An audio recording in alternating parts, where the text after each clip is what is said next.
काफी वक्त से आमिर खान की लाल सिंह चड्ढा की चर्चा हो रही है। फिल्म 11 अगस्त को रिलीज हो रही है।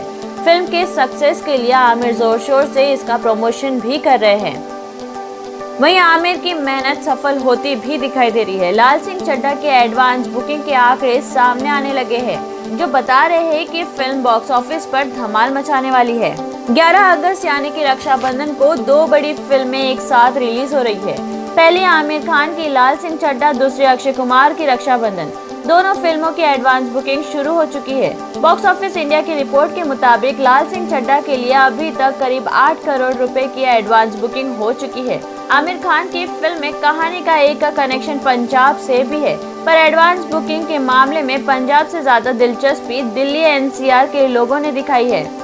वहीं एडवांस बुकिंग में अक्षय कुमार की रक्षाबंधन आमिर की लाल सिंह चड्ढा से पीछे चल रही है। रिपोर्ट के मुताबिक अक्षय कुमार की रक्षाबंधन के लिए लगभग अब तक 3 करोड़ रुपए की ही एडवांस बुकिंग हो पाई है। काफी वक्त बाद दो बड़ी फिल्में किसी बड़े मौके पर एक साथ रिलीज हो रही है।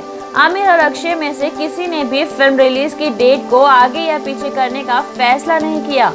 इससे यही साबित होता है कि बॉलीवुड के दोनों दिग्गज अभिनेता अपनी फिल्मों को लेकर काफी कॉन्फिडेंट है। अभी तो बस एडवांस बुकिंग का सिलसिला शुरू हुआ है, इसलिए आमिर और अक्षय में से कौन सा स्टार किस पर भारी पड़ने वाला है, ये जानने के लिए आपको 11 अगस्त को दोनों फिल्मों के रिलीज तक थोड़ा धैर्य रखना होगा। दोस्तों, आप दोनों में से कौन सी मूवी पहले देखने का प्लान कर रहे हैं, हमें जरूर कमेंट करके बताएं। और ऐसे ही लेटेस्ट खबरों के लिए सब्सक्राइब करें फिल्मी इन्फो और जुड़े रहे मेरी आवाज प्रीत के साथ।